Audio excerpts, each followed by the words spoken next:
Hello. Hello. Hello, my name is William Burdett, and you're watching Talk Video with Mijke. I don't know how to say your last name. Oh, that's a good one. It's a very Dutch name. It's Hurkx. Hurkx Yeah. was what I would say. I was trying to get the little roll, but I couldn't. Mijke Hurkx, and you DJ, not so recently, but for a while now as Margie. Yeah. People might know you from your days at Rush Hour as Also. some sort of a staff writer or what. I don't know what your title was there. But if you went to Rush Hour or you did business with Rush Hour, you might have come across you or just hanging out in Amsterdam.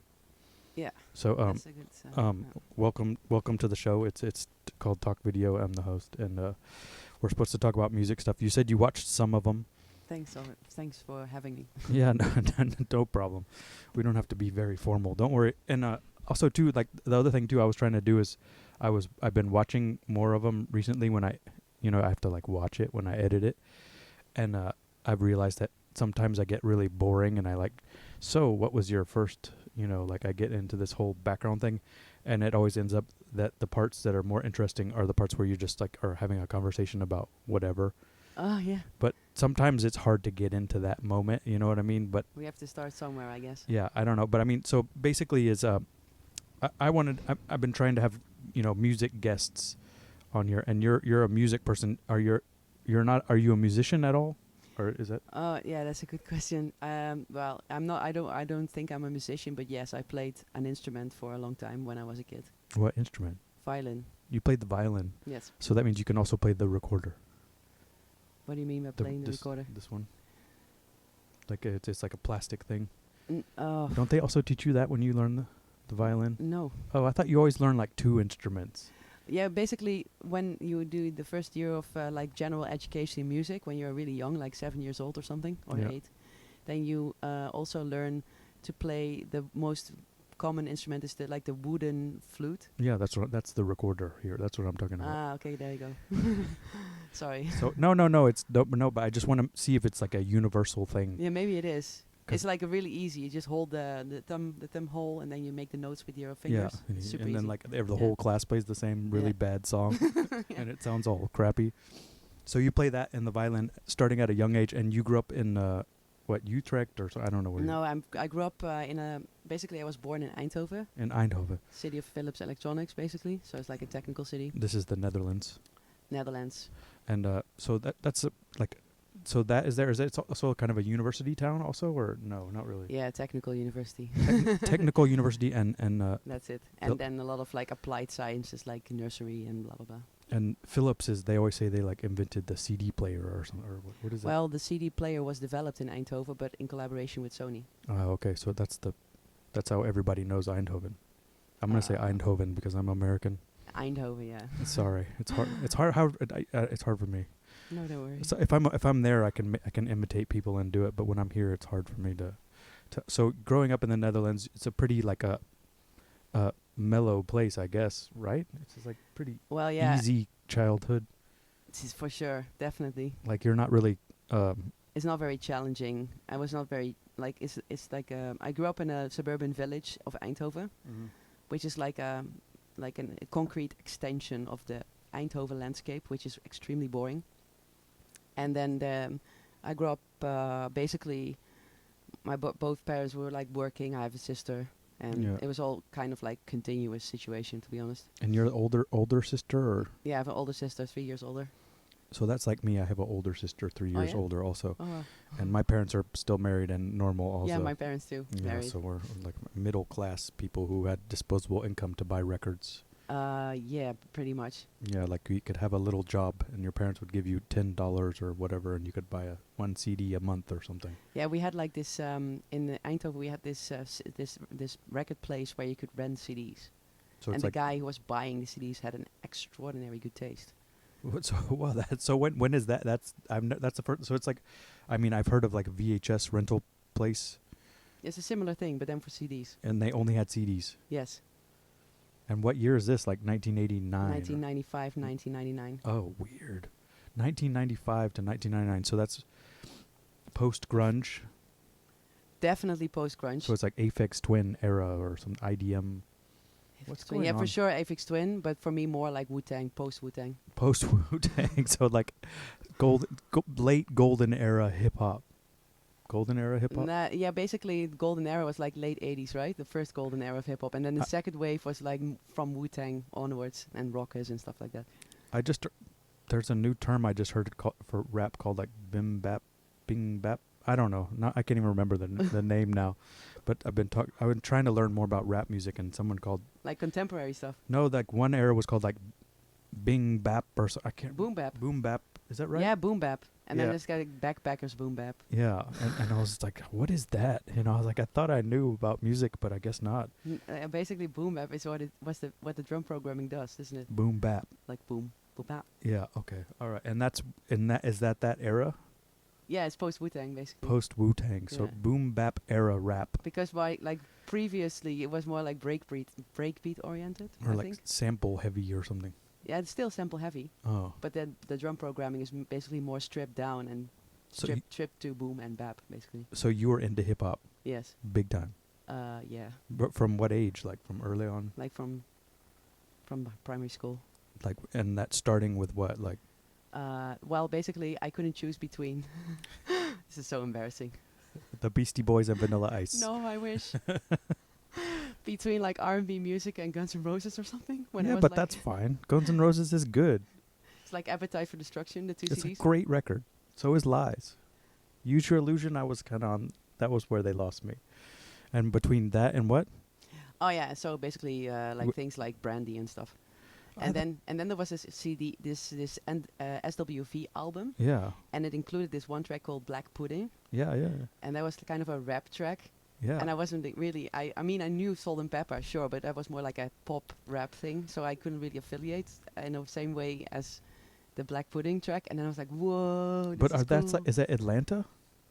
SWV is. I don't know where they're from actually. I don't know where they're from.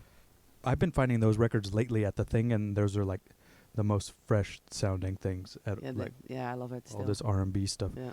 And so you're a little kid listening to like Brandy, SWV, Guns N' Roses, pretty normal, I guess, like Yeah. pop stuff. Is that the same as what the other kids around you were listening to? No. So they're all listening to like, I don't even know, Like, I don't know, like top four, Or like like the that- hit parade stuff. or like Dutch mellow house. I don't know. I don't know. Primary school, I have no idea. They were probably listening to child songs or something. I don't know. I really don't know. Sorry. No, I'm just curious. I'm just asking questions. No, it's just basically you have to picture it like this. It was like It was not like a your- very like versatile demography in my village. Yeah. It was all like super straightforward and not very like I would say we're not like a lot of like super crazy differences between what people liked. It was not like, it was like pre-internet, you know. Yeah, like homogenous culture. Yes, thank you. So so then you're listening to this stuff, and you're hearing it like on the radio or like this MTV or TV or No, my sister had a friend, and she had like cassettes, and so my sister dubbed her cassettes. My sister's friend was from Utrecht. Mhm. There's like the third or the second city. No, the third city of the Netherlands. So somewhere else in the Netherlands. Yeah. Whatever. They got a big train station too. Yeah, exactly. They have a big train station. It's like the heart of the Netherlands. Yeah. I said. Okay. And then and then I stole the cassettes. So it's basically just cassettes. So you just had these dub cassettes of some, and you had like track listings written on them, or so you knew what the songs were. Yeah. So then later on, when you could afford a tape or a CD of your own, you went and bought these same ones, or like their next album, or do you remember any of again, those moments? The moments I started buying my first CDs. Yeah, there was like CD singles. I remember. That was around the time that I had my first like stereo your own. my own equipment. Sweet. And Was yeah, it a Philips? It was Sony actually. Sell out. Oh, I don't know. Yeah. You gotta support your local culture, you know. And so you what Tell my you parents. they're gonna smash it in the street, like in front of all your neighbors. Yeah. But so you're buying. Do you remember what you're? So this is probably what 1995 or what Yeah. around then. So do you remember like going to the store to buy these CDs, or like was it the place to rent them, or it was another place? No, that was way before. I think it must have been. Okay, so I went while I was. So now I think first grade in high school I was around like 93. Mm-hmm. So must have been around. It was before. I think this era was like around 1990, 91. Okay. I don't remember when it was released, the SWV stuff. At least around the release of that album. Yeah, but that's a good one. Like Weak, I Get Weak, or Weak, is that their song? That's the one I remember. Yeah, right that's now. it's a extreme slow jam. The Weak one. Yeah. I like the slow jams. I found it like that Pony Ride Genuine? My Pony. Genuine. Yeah, I found it like, and there's all the remixes are super cool. They have like halftime beats and stuff like that. And then I just found Jagged Edge. Let's Get Married. You know that song? No. Girl, let's just get married. It's like it's a Meet Me at the Altar. You don't know that? You'll know it if you hear it. It's a total radio. They still play it on the radio, but it has it here, and it has it's like a double 12-inch with remixes, and then one of them is this like really cool like house track, just with like the acapella over it. But it's weird because that stuff, you're buying it then, and it has all these weird. You know what I just recall how it went? I all of a sudden remember. Because all of a sudden the home computers had the CDR drives, so you could actually like copy and burn CDs. Yeah. And that's how it went. We had like these R&B CDs from the black market. Yeah. Yeah, basically. Bootlegs. Yeah, bootleg CDs, and that's what I got in the end. And they would have like like a print out like with weird colors of the same. Yeah, really shitty printouts. Yeah. But they were much cheaper than the regular store. Yeah, but they also suggested like they did like a very mixes. original like their own like deduction of the hits. The stuff that was on. But it was not like compiled by a major commercial thing. It was compiled by people who actually love the music. So it's just like the dude at the stand like putting his favorite tracks on from. Yeah, that's exactly. Cool. And so you're buying bootleg CDs in Eindhoven, and your friend from Utrecht is doing the same, or wait, their older sister, you said? Yeah, my sister's friend. Your sister's friend. Yeah, so post the cassettes, I started buying these bootleg CDs because we didn't have the CD drives yet when it was cassette time. And was there a specific person you buy the bootlegs from? Do you remember like their name or no, it was just circulating on at a high school. Oh. You could just buy it from some person. And how much did they cost? Like guilders then, I guess. Oh yeah, definitely guilders. Oh, a CD must have been like 40 guilders around that time, like official ones. What does that mean? That's like 40 guilders. That was like euros is okay. So basically, when the guilder was, this is a different conversation. This is about numbers. So basically, when the guilder became the euro, 1 euro was 2.2 guilder. But around like 3 years later, 1 euro was a guilder was 1 euro. Because of inflation. Oh. So then we don't know what this means at all. No, exactly. I can't comprehend that at all. Like a 10 euro. Let's just say it was 10 euros. 10 euros seems about right for CD. No, 50. It was like for here. It was like $12.99 or something. For $12.99 for a CD. That's the same price approximately. Because I think the guilder was like the dollar was like the same. 3 guilders. Oh, because you get you get like the Super Saver, and that was like $9.99 or something. Yeah. So that was like $10. Yeah, that's pretty much the same. Yeah. So you're straight up into these R&B CDRs, and this goes on all through your high school, and into No, because I had this parallel life listening to also to grunge and stuff. To grunge and stuff, and but 1995 is like later grunge, isn't it? No, I mean, so high school started in 93. Oh, 93. Yeah. Okay, I'm trying to get it all together. Yeah, sorry. So at the same time you're listening to, so 93 is like Nirvana, big time. Yeah. Nirvana was big. Pearl Jam, even. Alice in Chains. Oh, yeah, Soundgarden. Yeah. Mudhoney. Yeah. All this stuff. Yeah, so it's pretty, the weird thing too is that like, all of us, we all thought we were so like original by like listening to these bands. And then you go back and like every single kid from that, all over the entire world, Western world at least, even I'm sure it spread, into other parts of the world too, but we're listening to the same stuff, and you all felt like so special because you're like, ooh, I got the secret Nirvana record, and then everybody else had it too. Yeah. But so, and how are you listening to those? The same way with the CDR, or? No, it was basically, it was the same. Like it was like consumed in the same, how do you say it in English? Yeah, so you had the same group of friends listening to that stuff, or you had like two separate? I wasn't really sharing. No, you were just listening by yourself. And when you would listen, you had your home stereo and you're just listening by yourself in your room. Yeah. And then sometimes I thought about something about the music and I tried to share with somebody and they were looking at me as if I was like really ridiculous. And so you're not on the internet yet, because I mean it seems like that's 91 is pretty early Yeah. internet if you're Yeah, I'm old. barely getting on. No. I mean I'm older, little bit, because I remember going. I think I remember the first time I went on the internet. I think I was 15 or 14, so that means it was 1992 or 3. Mm-hmm. And we went to my friend's house and he like had Prodigy. We like went on there and yeah. he was like the alternative kid. He had like weird colored hair. Mm-hmm. His name was Matthew Krisha, and he liked Sonic Youth and stuff like that. He had all the like weird, and we like went on there and like I didn't really know what was happening. His dad was like kind of dorky and he was like showing us. That's cool. And then I was like, I need to get this internet, and and then I got it and I like found out like message boards about like Green Day or something, Mm-hmm. or like who. But that must have been later then. No, it was this was like no, it was like because we were looking at like Lookout Records, like the when they were, because we were into like Bikini Kill and all that stuff, so it was like this Kill Rock Stars, Mm-hmm. and we would find it. It was Green Day was on the same level as Bikini Kill at a certain point. But Green Day must have been like 97, no? No, this was their first records were like I was still in high school, so maybe 1992, 93. Really? Yeah. Oh. They were like a cool indie band. They like opened for like a Bad Religion and shit Yeah, like that. I know Green Day, but I'm confused because I think, wow, I listened to Green Day, sure, but I was around 14, 15, so it must have been like in 95, yeah. Yeah, because that was when the major label Dookie came out. Yes. And that was we were like, oh, they sold out. They're on a exactly. major label now. Yeah. But so that, I mean, I can kind of relate to the same time as you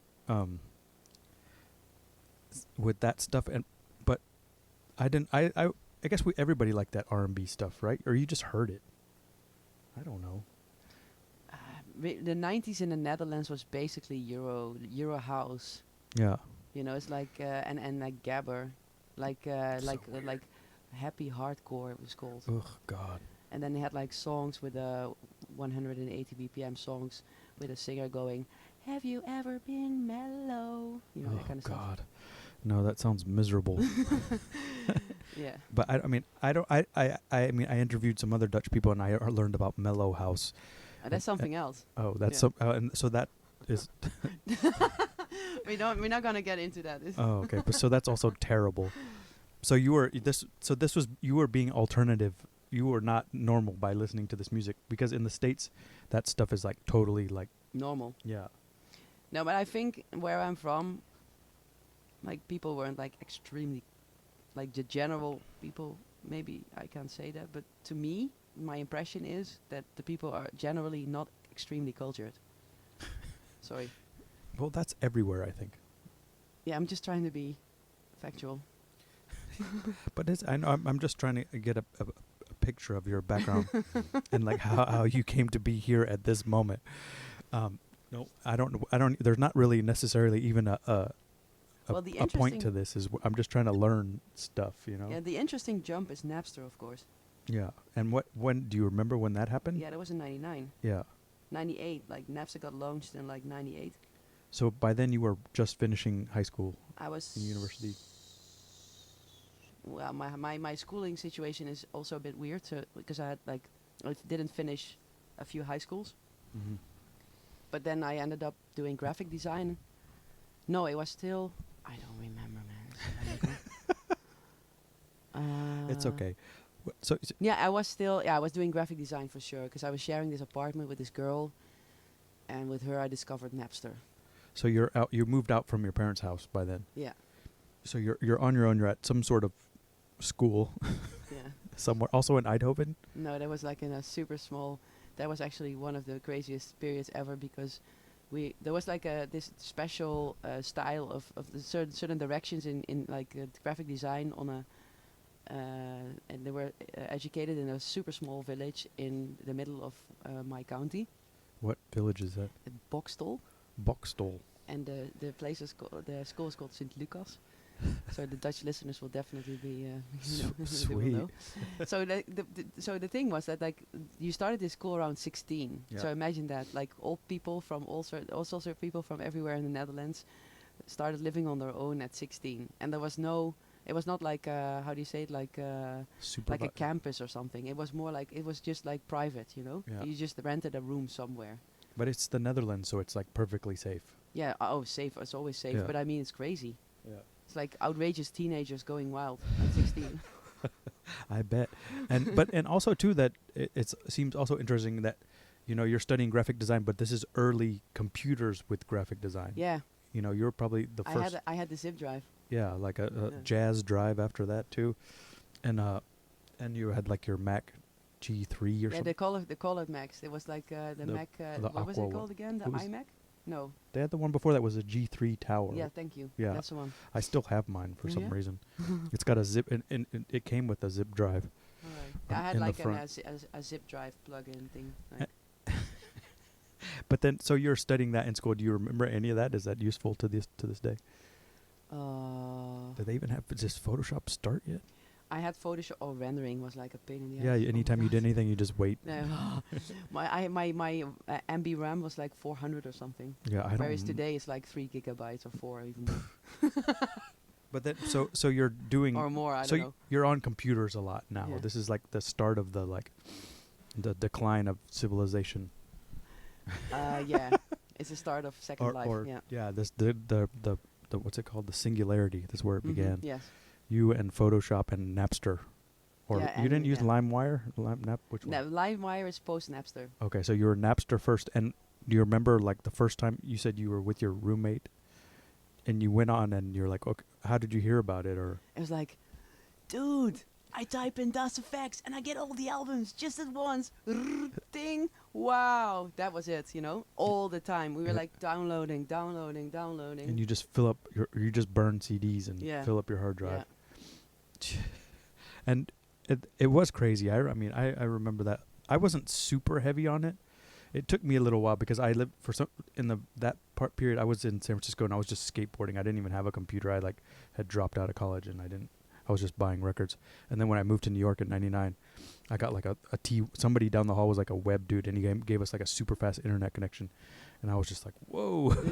It's outrageous. Usually I had to take the bus for half an hour to get to this Yeah. freaking CD shop, Yeah. and now I could just do it all at once. Yeah. Boom. It was And- just there. And then what? I mean, but what? It was a weird time because like you would download all this stuff, and then all of a sudden you would like go through it, and you would like end up with stuff. You're like, what is this? Where did this come from? Yes. And I can't remember stuff I discovered from that time at all. It just all. I remember one day I deleted everything because I was like, I need room on my computer, Oh yeah. and I was like, I have no attachment to any of these files, so I'm just gonna delete them all. Mm-hmm. I don't know. It was just a weird.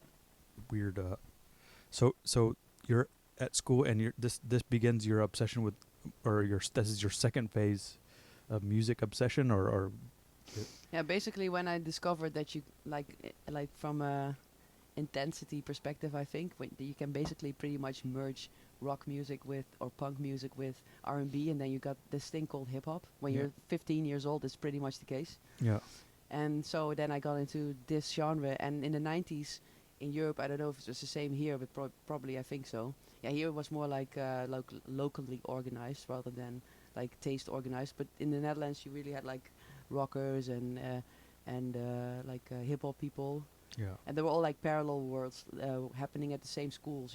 yeah, It's not like, oh, this era or this part of the country is more into rock or something. yeah. I mean, that's something that I talked to. I had Regis. Regis was on the other day, and we were Mhm. talking about like you used to have like whatever music you listened to was your identifier. Yes. Like, and so like the rap people, they dressed a certain way. You they- could not get Yeah. away with rock music when Yeah. you were into hip hop. No. And the thing that we thought was super interesting is that now it doesn't seem like people have that as much. No. It's no longer your like music was the thing that identified you. Now I don't really know what it is. I think when I kind of like observed it in the years of zero. How do you call it? 2000s. Yeah. And I think what happened in the first like decade of the new century is that basically all these underground genres that were like underground in the 90s, they commercialized. So basically, how it's organized now, I think, is that in any genre you have like commercialized music and underground music. Whereas back in the days, it was more like you had underground music and you had commercial music, and that was like, there was no like comparison, you know? Yeah. It's like a commercial music might have been like gabber in my situation, or trance music, and then underground, there was just no such thing as like like commercial hip hop. Yeah. You know, and then obviously there was commercial R&B, and then there was like R. Kelly and Puff Daddy and stuff like that. Oh, But so then, so yeah, in the 2000s, it became like the whole genre had like this commercialized wing and the underground wing. I understand. So you're saying that like hip hop was only underground. There was no commercial part of it. Punk was only underground. Yeah, there that's was no not entirely true, but obviously. pretty much. But because there was also like commercialized hip hop music. But when I talk about like subcultures, maybe more like that, when I was in school in the 90s, when you were into hip hop, there wouldn't be like a commercial side to it. You know, Yeah. there was just underground, and you were just like super dedicated, and there was no like it was not. It was like how you identified yourself. Yeah. So were you going to shows too, or to go see these people play, or were they coming nearby you? Oh wow. Okay, this is funny, because I was super into Tribe Called Quest, obviously. Okay.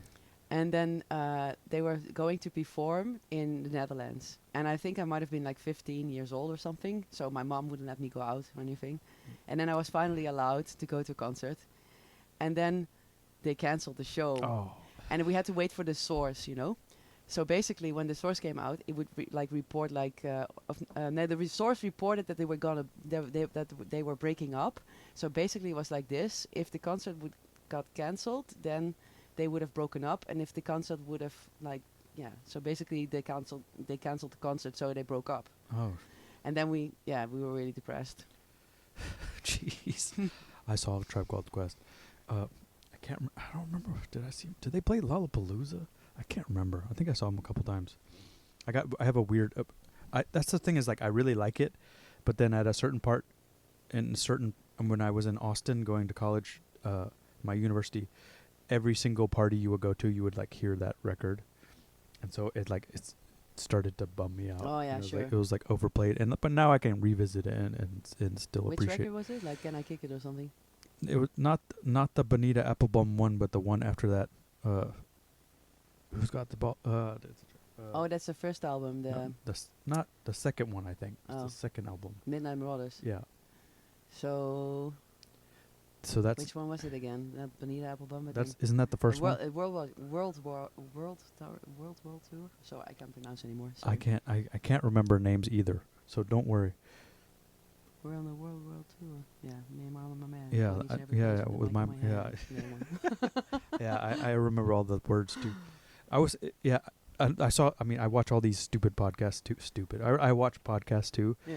and there was one yesterday, or that I saw yesterday. I don't know when it came out, but it's Rick Rubin and Pharrell talking. Mm-hmm. And you're kind of, I don't really, Pharrell doesn't really do anything for me, even Rick Rubin. But whatever, I don't know. They're just weird. But they were talking, and then it came to a point, and they were like talking about Strafe Set It Off, like what a good song that was. And I thought that was a really cool perspective, is that to remember that, even though these guys are like, these super commercial huge dudes, they still, like they like Strafe Set It Off, and then like Rick Rubin was like, he's like, I used to always play Scorpio, and I was like, I like that song too. I was like, it was just a weird. Yeah, but then Strafe Set It Off. I mean, how can they ever not have gotten that? I mean, these are like so successful, so catchy songs, and the Scorpio one, it's like a total hit. Yeah. If you don't get that stuff, then how can you be as successful as they are? No, the thing they were talking about is that how did they do that? They're like, they were like, every note of the song is great. There's not one part. What did they say? They just kind of talk about, they're trying to, well, Pharrell is trying to talk about when he produces music. He was like, I don't try to steal things. I try to recreate the same feeling I had when I heard the song. And so they're trying to describe like what they must have felt when they made that song. Like, and they were like, I don't know how they did it. So basically they discussed, they were like trying to understand by understanding the emotions they had when they were making the tracks. No, when they no when what they felt when they heard it as a listener. Nothing to do. Yeah, in the studio Yeah, basically. so They they're were like creating this, and then we're like, whoa. yeah, Or like how do I give that feeling to somebody else? You know, like that. And it was a pretty interesting conversation. But the thing is that you can't describe it. It's like not something No. you can ever. And that was kind of refreshing to hear that from these like crazy, successful people. I want to see this. It's like on YouTube. I mean, it's a GQ magazine has like a series in it, and he has like that Malibu house. I'm saying like right, you know, it's like the Def Jam guy with like the producer, right? Is that this? Rick Is Rubin. Rick Yeah. Okay, I'm not saying the wrong name because sometimes I do that. But he has his house in Malibu, and they like sit, and he's like barefoot and like sits with somebody. He does it with some rock people too. You know, he's pretty open-minded. I think he's like kind of guru-ish. But it's cool. There's a lot of these things now, and I really like them. Sorry, I got distracted about the. So. But what I want to understand really, especially in Pharrell's case, is like how he got to what he did, because this guy, he must have been inspired by the weirdest stuff that you will never ever think of him that he would be listening to or something. You know? He other Same things. as Jay Dilla, you know. He said the other one that he said Kraftwerk was a big one, and the other one he said that he's from Virginia, which is just south of DC, and he was talking about go-go. That was like another thing you like don't expect Pharrell to talk about go-go music. You know, that's like one of those like that's like a real regional thing, you know, which doesn't really exist very much anymore. No. But I don't know. I mean, you should watch it. So if anybody, I'm gonna do that. Yeah. I mean, Everybody should it's watch like it. it's like 49, or I mean, you can skip through it. You know. Yeah, but I wouldn't mind to watch the whole thing. Yeah, I mean, I really they're interesting people for sure. going back to. I mean, the other reason I wanted to have you on here too is that, well, whatever. We're gonna fast forward a little bit. You did journalism for a while. Whatever. You became, not. I don't want to define you by that, but you wrote some stuff. Yeah. And the one thing that I really enjoyed that you did is that you did an interview with Wally Badarou. Oh right, and I thought I listened to it. Oh you did yeah, I posted it. That was on SoundCloud. Yeah. Yeah, and I was like, why is everybody not listening to this thing? It was like really cool. He just had like a normal conversation, and that was, I mean, I don't know if you realize, but that's a podcast, or I don't. It's not a podcast, but it's the same thing that's happening now, just like an open formatted interview. I mean, it was kind of like the Red Bull Music Academy lectures. You know, you sat and talked, but it seemed like you were really comfortable with him, and he told some really cool stories. So anybody that hasn't heard that, it's still on SoundCloud. Yeah, it's on the Rush Hour store SoundCloud. And so how did you? That's a pretty cool thing, you know. To like, Wally Badarou was on some pretty crazy records, like from when he wrote them to being sampled to, you know, he was a pretty long history, but somehow you got from being this, you know, this young person pirating CDRs for years and like I don't know, maybe fumbling your way through school, and you ended up working. I don't know how you got to Rush Hour or how long you worked there, but that's how I know you. And maybe, I don't know how long it's been now, 6 or 7 years, something like that. So that means that, you know, this decade of the zeros or whatever, I don't know how to call them either. Yeah. How did you get to that point from your college career? Is there like a short Basically, story, or is there some interesting things along the way? Yeah. Let me get some more wine. Oh yeah. I'll give you some wine. Thank you. Some Colombian French wine. Yeah, I don't. It's just from the store. Which tastes like port. Yeah, it's weird. It's weird, but it'll be fine by the nice. end. Yeah. But yeah, so basically, you know how it goes. Like, you're into music, you meet people who are likewise, but then there was this really interesting thing to me personally. Why I'm very grateful to be that I grew up my teenage years and my early 20s in Eindhoven, is because there was a very strong innovative hip hop scene, and there was this bar called Le Beat. Yeah. And it was run by this crazy guy who allowed everybody to do whatever they wanted to do there, and it was all like super spontaneous, but it worked, and everybody worked really well with each other. And so basically the 4 elements of hip hop were represented in that bar. Especially graffiti was really a big thing, an innovative thing that also like crews from Eindhoven started using the like the paint instead of the spray cans and stuff like that, really early in that development. And so basically I started going to that bar, and then I started like going to these hip hop parties, and then after that, when it all stopped, because it's all like, it's all temporary, obviously. You know, the bar closed at a certain point, and then everybody split up or started moving to other cities or whatever. And then after that, I started organizing my own parties, and then I started inviting Antal, who is obviously is Rush Hour's the big boss. Antal, what's his last name again? Heidlager. Heidlager. So basically, we invited him to play at our parties. That was like end 2000, so like 2009, 2008. So he's playing hip hop. No, there was like there was 2 rooms. Okay. 3 rooms actually. It was really small, like kind of like a squat kind of thing, with smaller rooms. So one room would house 125 people, one room 50. There was a studio for 10 people, and then and they all like there was turntables there. It was really cool. And then there was this basement thing for like 250. So basically the basement was like more for house music, like Chicago, Detroit infused stuff. And then upstairs was hip hop. So basically I was starting to program the hip hop room, and then my friend Ari from Eindhoven, Ari Daly, he started doing the house room, and he started inviting Antal and other people, and the guys from Dekmantel just before or after when they started Dekmantel. And so, but this period between 2000 and 2009 is just kind of university, like partying. No, I was in. Oh man, this is so embarrassing. Yeah, basically I was I was also into dancing a lot from primary school and onwards to high school. And at a certain point, everybody was in this bar, and everybody's doing stuff. And I was like, hey, these breakers are cool. And then I saw this Run DMC video, obviously, like everybody.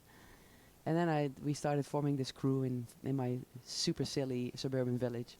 Sweet. And we have nothing else to do, so we're just basically training and training and training. And that's what I did during my, I would say 99, 2004. So you had like performances and stuff, or you're just... and competitions and all that stuff. And what song did you dance to? Do you remember? Or it was like an incredible bongo band, like the very obvious typical stuff. Yeah. And were you like a up rocker or a... Yeah, mostly. And I like to do like freezes, basically. I was like a doing freezes. Okay, cool. And but there was you didn't have like mega mixes or different stuff. Yeah, and like have like a DJ UFO by ESG. Okay, that's a good one. Yeah. Classic. So it's classic. You're classic hip hop breaks. Yeah. So you're a dancer for a while. So that you're really listening to music though. But when you're doing that, is the music is a big part of it. Yeah, and basically I kind of like my body wouldn't take it anymore, so I quit the breaking thing around 2004. And then I had a boyfriend, super classic. He had a room full of hip hop records and Vestox and 2 decks, and I was like picking up the records, putting it on the thing, and that's why I started the DJing. So you started DJing at that point too, after the dancing. Yeah. So you're like, my body hurts. I'm just gonna play the music. Yeah. And you had a space. What else are you supposed to do? Yeah, you had a space. A space to do. And this, it's all still. And what about the grunge and the rock stuff? Is that really just not allowed in your scene anymore? Well, no, because when you are into like the whole hip hop thing is also about sampling, Yeah. And especially types like Madlib, they were crazy, and also Dilla, he was crazy with wherever he was doing the same thing. He liked music. He was like a genuine music lover who collected crazy stuff. Yeah. So you're doing the same thing too, just listening to all kinds of music. Yeah, but also like through the hip hop, trying to understand what was behind it and stuff. Because I mean, he would sample like krautrock records or like whatever. Didn't matter. Like Hungarian jazz records. Yeah, whatever. or free jazz or whatever. Okay, so you had a pretty relaxed, a good childhood. It seems like a good upbringing. You didn't no major catastrophes or nothing too terrible, right? No. Maybe some breakups or something. I don't know. No, it was pretty straightforward, to be honest. But it's also it's the Netherlands. It's like, oh man, it's so different from here as I see it. It's like it's a small country. Yeah, it really is. And there's basically room for everybody. Yeah. But yeah, it's and you can like ride the bus or the tram or the train. Like every social, like all the community stuff is super well organized. Yeah, and it's So you do parties for a while. You start in your. Are you playing at this club that you booked and all that? Yeah. What's it called? What is it called again? The Beat. Oh yeah, that was like that was closed. Oh, it's closed already. Yeah, and then so basically that closed in 2001 or something, 2002, and we started throwing these parties in 2008. Okay, Yeah. so there's a few years you're just kind of Like moving from breaking dancing and, and and just playing records. honing your craft, sharpening your sword. I don't know, but that mean that you're just general stuff, and then so you. But did you decide that you wanted to work on music, or what were you? Did you Oh have yeah, any so basically idea? I knew. So that's how I got to meet Antal. Yeah. That's basically why I'm telling this. Yeah. And Antal is the boss, is Rush Hour's boss, and Rush Hour obviously is a very big hub in the Netherlands when it comes to independent music. It's a And so if like DJ oriented independent music basically. it's a record store in And a distributor and a label. in Yeah. Amsterdam. Yeah. So when I'm then how did it go? Yeah, at a certain point I moved to Amsterdam and I was working in journalism, and then I wanted to just work in the record store for a day or two, you know. But you said you told me earlier you worked in journalism, and this is when you worked for the national news or something. Oh yeah, so basically You I moved to studied Amsterdam journalism, yeah. and you took that job. Yeah, and then I decided, because I was freelance, I decided it would be nice to also work in Rush Hour for 1 or 2 days a week. Yeah, I mean, which was possible, which was amazing. I mean, the reason why I asked these they seem like unrelated questions is that I feel like hopefully one day some people might watch this, and maybe they'll be like young kids and they'll be like, oh, how did they get to where they are? Mm-hmm. And they see that okay, yeah, it's normal. You can take these other jobs at a certain point in your life. You don't have to have this thing like, oh, I'm gonna be a DJ or I'm gonna work at a record store or stuff like that. So But I think today it's working differently anyway, because there's many kids who look good on Instagram and they just get the job anyway, you know. Yeah, but I don't think they're making very much money. Well, you don't Some know, of them. you know. Yeah, I don't know. I have no idea, to be honest. I think that's the biggest thing, to not really care about these things. Yeah, it doesn't matter. It's not. It's like it is what it is. It's not for us. No, exactly. We're not a part of that. I mean, I'm on Instagram. You can follow me, but Yeah. I'm not gonna be, you know. But so you joined this revolution that we're a part of, this music whatever it is. That's the other thing too, is I keep saying that there's no name for it either. It's I don't know what it is. What? What we're doing now, what we're a part of. What we're doing We're now. a part of something that's related. Oh yeah, but that's a big one. When internet came, the reason, for instance, this week I'm in New York for the first time. The reason why I can be here is because everybody is it's become this world citizen, and Yeah. it really is. The reason why it is like that is because of the internet, you know. It's mad. Yeah. The most mad thing, one of the most mad things that ever happened to me was this week, because I met DJ Spinna, for instance, who I was a big fan of in the late 90s, you know. Yeah. I mean, I have a photo where he's signing his Red Rockers records. What is it called? Yeah. I forgot the name. I don't know, but I know it. With his I know who it is. with one of Eminem's strongest tracks he's ever done. I don't know. It's crazy. Anyway, so he was signing this record in '99 at a festival, Yeah. you know, and then 20 years later, You meet him, 2019, and it's normal. I met him through Rush Hour. Yeah. Because that's the thing, really. Rush Hour really got me in touch with a lot of people, which is super precious, la la la. Yeah. Really good. But then I never went to New York, and now I did. And then I ran into, so basically I was in touch with Spinna, and he said, do you want to join me for the Mos Def concert? Because he's celebrating his Black on Both Sides album this week. It's the 20th anniversary. I was like, Jesus, already 20 years ago? Yeah. And then secondly, I was like, whoa, this is outrageous, you know? Yeah. This is mad. Did you already go to that, or that's? Yeah, and Dave Chappelle showed up as well. Yeah. He took stage. That's pretty cool.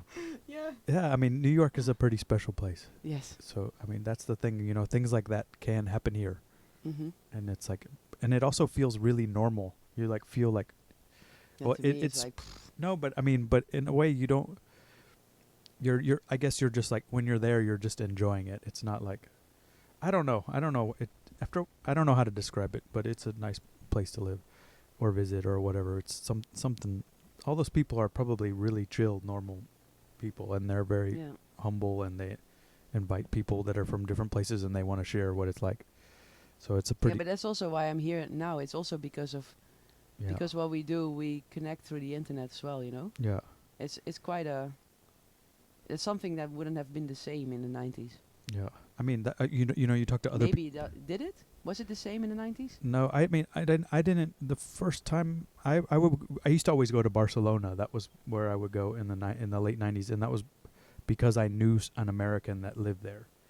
And then once you get there, you would like meet. I was a skateboarder, so you would go to the bar where the skateboarders went, and then you'd meet them, and then you go skate around. And that's where I met Overdose. Yeah. But the first time, it's okay. But I talked about like Jexopoulos. Do you know him, Jared? He was on the other day, and he was telling me that he took a trip to Europe like after his high school. So it's like he's I think he's the same age as me, 1 year younger. So he's 41, and he said that after school he went to Europe for 3 months or something, and all he had was like one of these guidebooks, and he like didn't know anybody, and he would just go around and you would like stay at hostels. So at a certain point, it changed that you would have like we had these forums, like we had Global Darkness was the one that I was on, and so you would know somebody there from your internet, and they would meet you at the airport or give you directions, and so it changed, and then now the networks are even crazier. You're just like, you're like anytime you go somewhere, you're like, do I know anybody in Amsterdam? And then you can just write that, and then there'll be like 6 people that. Yeah, you just type in Amsterdam, and then you get these people. Yeah, and then for some reason you're friends with them on Facebook. I don't know why, but maybe you met them once before, or they're friends with your friend or something. But it's pretty, it's pretty cool, even though I don't ever want to travel again. But no, I do. I miss going, but I don't like airports anymore. But I don't know. I was just trying to, we're like a part of something now, and we don't know what to call it, and we all met each other through music, you know what I mean? And there's like not even a name for this scene. Like some people, I think it's just a bunch of genuine music lovers. Just the music world or whatever. Maybe I guess it's always kind of been like that, because you have friends, they do all these different types of jobs also, like journalists or writers, producers, record store employees, musicians, DJs, club promoter, club owner, or like hotel owner. A lot of them that just don't work in music. Artists, fans. They just love music. Yeah. That's it. But it's pretty cool that there's all these people around. I don't know how to describe it or how we got this lucky. But so let's go back to your timeline here before I get too existential. You met Antal and you moved to Amsterdam. Maybe not for whatever reason, I don't know. You moved to Amsterdam and you worked at the National News as a regular journalist for a little while, and you started working at Rush Hour a couple days a week. Yeah. And was Rush Hour was like, you knew you could get a job there, or? No, it was basically also thanks to Ari, the guy from Eindhoven. Okay. He had a friend, Edo, and he was working there at the time. But Edo decided to move to Chile. Okay. So there was obviously there was something becoming available there. Mm-hmm. So then I was like, oh, I want to do this. And then Edo, said it to Antal, and then I got this interview. And then He's I like, started I working remember there. you. Yeah, but we knew each other. I mean, and there was also this thing like I don't want to get into this whole female in music conversation, because I don't. They need needed to a get girl into on the staff. Yeah, no, but to them it was quite interesting to get a girl aboard. It was always been like a full male team. Yeah. So I used to call myself Smurfist. Smurfette. Yeah.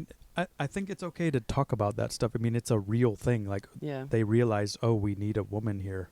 Yeah. It's something. It adds something that they didn't have before. So it's probably like they can, be. But it was really before the whole general discussion about the role of females in music. It was just, I don't know why they were into getting, but I did think it must have been an issue. Like, hey, it would be good for the team to involve a woman. Yeah.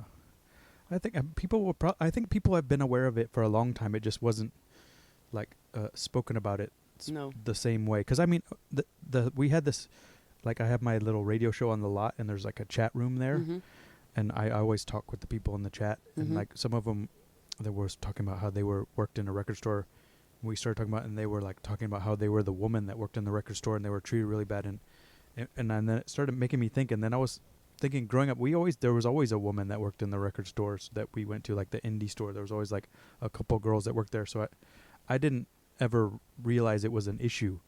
So it's like, it's good that we can talk about it. You know what I mean? Like, I don't know what's going to become of it, but to realize that there's something that could be fixed or be better or different or whatever, you know, like. But I don't mind to talk about it either. But I always think, like, when you talk about it through certain media, like for instance social media or on the radio, where you don't really, you're not really able to have the conversation with all the people that involve this talk, you know, that tune in, then it's always difficult to communicate, you know, and then it's difficult. But I mean, for sure, there's so much to say, you know. But I'm just from Eindhoven. It's a technical city, so it was super male dominated. So I just basically grew into being easy with guys. But did you think of it that way, or you just thought you were getting a job? Were you aware that like you're probably being hired because you're a woman? I don't really like to think for other people. I was just like, oh, I want to work here. Yeah, that's what. But that's what I'm saying. That. So it wasn't like a thing. I know, and I had really like very concrete ideas of what I wanted to add to the company. I was like, hey, I could add this, or, you know, have you, you know, looking at you guys. I really enjoy it, but maybe we could work out me doing this, you know.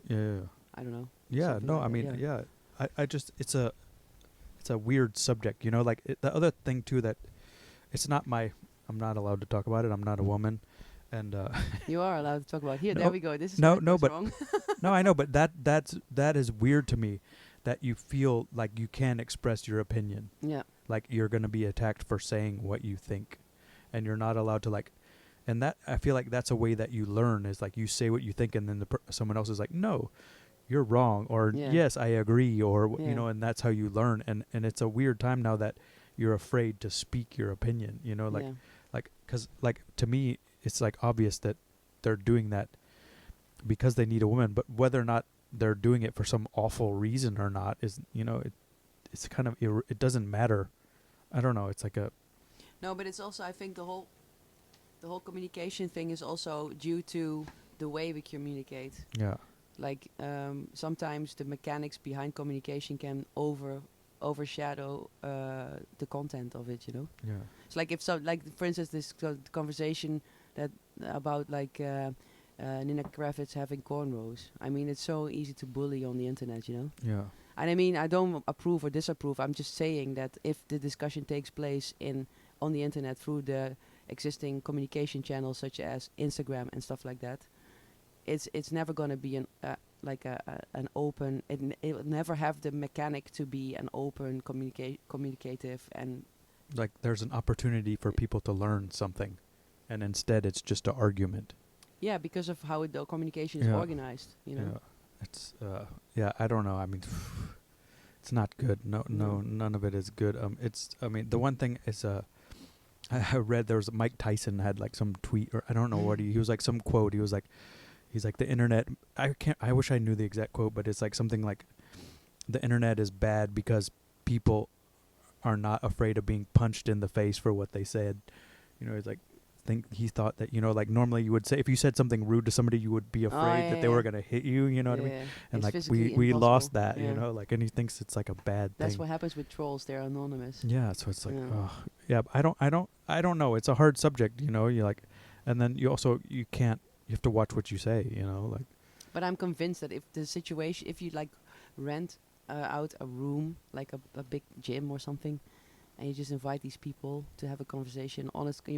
You invite a population that represents the versatility regarding the discussion, and you have an open conversation about it. People are civilized, you know. Yeah. And then you can actually have an outcome. But if it goes through these like weird channels like the internet, Facebook and Instagram, and then it's basically reproduced by media who want to get attention in order to make money, then you're never going to have a good outcome. That's my conclusion, basically. I don't know. I mean, I wish there could be a good outcome from it. You know, like I wish that some people could learn that you shouldn't act this way, or shouldn't say these things, or I don't know. The whole thing is, it's not my fight. It's not my. No. I'm not in there. But also, it's also like, oh, I'm supposed to respond to the whole discussion because I'm a woman. Sure, maybe I do. I don't know. It's crazy. I don't know. That whole thing. This is. I mean, for me, it's peak terribleness. Like all of it. Maybe I'm too old for this. No, I don't know. I don't know. I mean, the other thing too that, for me is not okay is that for people to like attack other people, and that elevates them. Yeah. That seems really bad. No, like but if you're like, I gotcha, and then Yeah. your status is improved, you know. But for me, it's like I don't mean to distance myself from the discussion. I just want to point out that the available channel, the available mechanics in which the discussion is channeled Yeah. is not helping the discussion. Yeah. That's all I'm trying to say. Yeah. So disclaimer here. I don't know. I don't know. We're not gonna. We're not gonna change anybody's opinion. I don't think that's the other No. thing that's. I'm always open to have discussions. I just want to have an honest one, you know? Yeah, I don't know, man. I don't know. But that's, I mean, the other thing too is like, you know, now that I feel older or whatever, you know, and then you don't want to also be, this is a thing, you know, I had this with I had tracks on here too, and Regis, and we're all like in our 40s at least, you know, Mm-hmm. and maybe some of us older, but you know, you don't want to be the guy that's like, it's not like it used to be, it's different, you know, you don't want to be that person. And then Regis, Carl O'Connor had a good point, and he said, he's like, you want to get old, you want to be that person, because you're gonna get your ass kicked by the kids, and you're done, you're out of it, you know. It's like really like, you get that's your, you know, that's when you're done, you know. So it was like an interesting perspective, because you try to, you know, as you age, you try to like stay relevant with the kids, you know, like, oh, I know what's going on, but you don't. You get at a certain point, you're like, you age out, you know. That's how it goes. And you know, that was like, oh, you know. And then I know but that's not entirely true. no, I not disagree, actually. entirely, but Look at Prince, for instance. yeah, He doesn't celebrate his birthday, for instance, and he was just this just very genuine and pure personality that would like outshine people, even when he would have, like James Brown, for instance, Yeah. you know. Well, I don't know. Those are pretty special cases. Yeah, but there are possible that at least Yeah, there are examples that it's possible. Of or something, course, yeah. of course. Mm. Yeah, no, of course you can stay relevant through, you know, like somebody like Miles Davis, or Yeah, you for know, instance. these people Yeah. can, Elton John, I don't know, whoever. They can like stay relevant throughout the Cher, you know, I don't know, like people, they can like stay relevant throughout their entire career. It's like a special skill, but like, you know, your average folk, but that's what I'm saying is like, they probably don't have this thing where they're like talking bad about, you know, like, it's not like it used to be when we grew up. You know, we had to go buy our CDs. You know, we couldn't listen. You know, so it's important to realize, like, also too, these kids people don't choose when they're born. They don't have a you know, they didn't choose to be born in 1992 or whatever. You know what I mean? So you can't get mad at people for always having Instagram since they were 12 or whatever. No, definitely. So they I don't know, they navigate it differently than that, and we just probably don't understand or something, or I don't know. It's a good question. It's such a new thing that, you know, Yeah. I mean, maybe I need to have some younger people on here for once. I keep having That's actually a good one. like, yeah. To have an open conversation with somebody who is in his 20s or something. Yeah, I had Kristen Melosi, DJ Voices. I don't know. She's booking for nowadays, and she's part of this Working Woman, and I had her on the show, and we had a good conversation. We got along really well, and I don't know. She's very well spoken, and I guess I didn't really ask that question. I guess when I get another person, I don't know how old she's in her 20s. So next time I get the chance to ask somebody, I'll see if I can get the discussion going, because I don't know. I don't even know what the question is. It's like, but maybe they don't have a reference. Because then I'm comparing an old situation with a new one. Maybe they're not able to make the comparison because they haven't lived pre-internet life or something. Yeah, but I mean, I don't know. Maybe the comparison is irrelevant in this whole thing. It's just irrelevant. The other thing too is that's different too is that if you're a younger person, you're used to having Google on your phone and you have access to all information at any time. So if you have like a question, you don't have to like go to somebody to ask them. There's no like person you can like look it up and know the answer. So it's a different mentality altogether. You know, I don't know. I'm trying to I don't go out anymore, so I have no idea. I had like a few young friends for a little while, but now I just shut myself in. I don't know. All right, we're going to talk about you a little bit more. So you worked at Rush Hour for a while, and I remember when you. I guess I sort of remember when you started, around 2009 or 10 or something like that. Right? Is that in Rush Hour 2012? Yeah. 2012. Okay, and then what was your title there? I mean, I remember you would. I was doing mail order. Mail order, and you're just packing records. Just doing a boy's job. Packing a menial task, Yeah. so you're. I know how. Yeah. You know how to use a tape dispenser. Plastic. Yeah, exactly. And when you get like the paper cuts from a box, for some reason it's much worse than a paper cut from paper. Yeah, it is definitely. It's not very nice. I don't know what it is, and so you get an email to you, and you go and pick the records off the shelf and put them in a box. Yeah, and mail. basically I was handling the online sales. And how many records were they selling? I guess they're selling quite a few. Like, is it like 50 a day or hundreds or? Really varies. Yeah, Depends just on when there's a new release. It's really dictated by what releases you have in the week. What was the big stuff around then? It was like, what was that time? That was. Well, like it's super easy. If Moody Man or Theo Paris comes with a record. And how many copies were they selling? Like 300 or something, or I don't know. from your store? Couple hundred, easy. Well, yeah, for the Theo and Moody stuff, yeah. So Theo Paris and then Omar S at a certain point was he ever on the same level? No, but he releases way more. You know, Omar S. He releases way more, so it's more yeah. If you have like a Moody Man or a Theo Paris album, how many times did that happen? Really, you know? Yeah, I don't know. I'm not super. I don't know them very well actually. I never really. Just a couple. Yeah, I got there's a new one. I don't know. For some reason, I got one of the kids that works there gave me one of the white labels a couple of months ago. And what you mean the KDJ? The new Theo Paris. Mm-hmm. There's two new ones with the singer. I don't know, and it's kind of like, they're pretty good actually. Yeah. One of them's better than the other. I'm not really the biggest Theo Paris Moody Man fanboy. I appreciate them, and they both seem like pretty nice guys in different ways. But I don't know all their catalogs. There's no, me neither. A couple. But I edits. do know quite some, but not like I'm not like how do you say it? Complete. Yeah, completist. And so you're packing and selling records, and then but at some point you started doing like these like extracurricular. You had like little zines and little interviews and little. Yeah, basically started with the zine, because I think Antal and Mark were talking about like, hey, what can we do to basically expose better or display better what we represent in the shop. Yeah.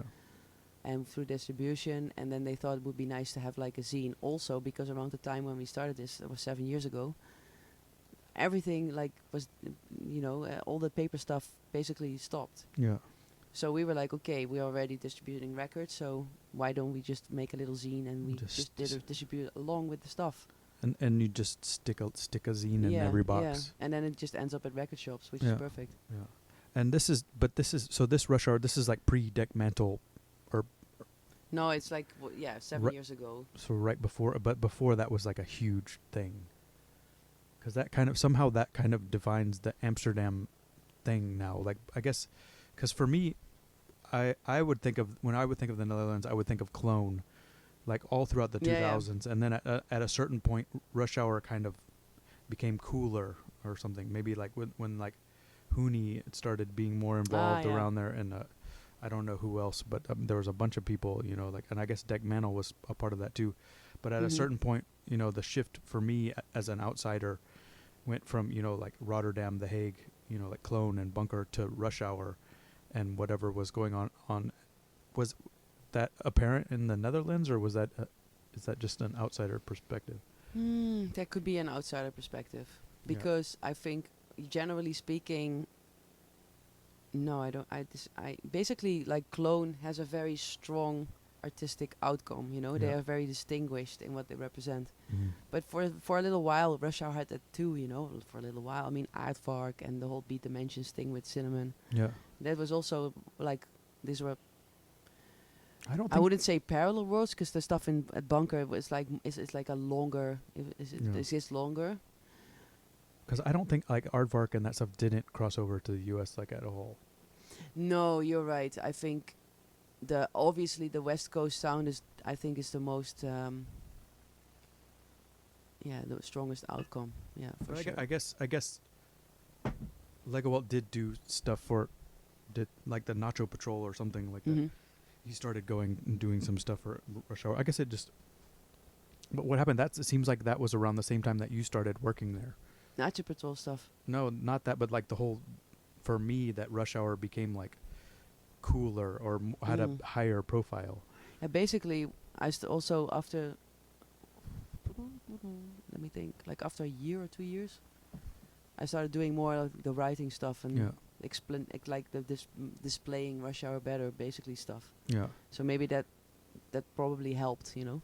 Yeah, I mean, but do you think about that at all, or do you realize what you did, or do you feel like you had a hand in that, or you're just I do feel part of like the I had a team? hand in that.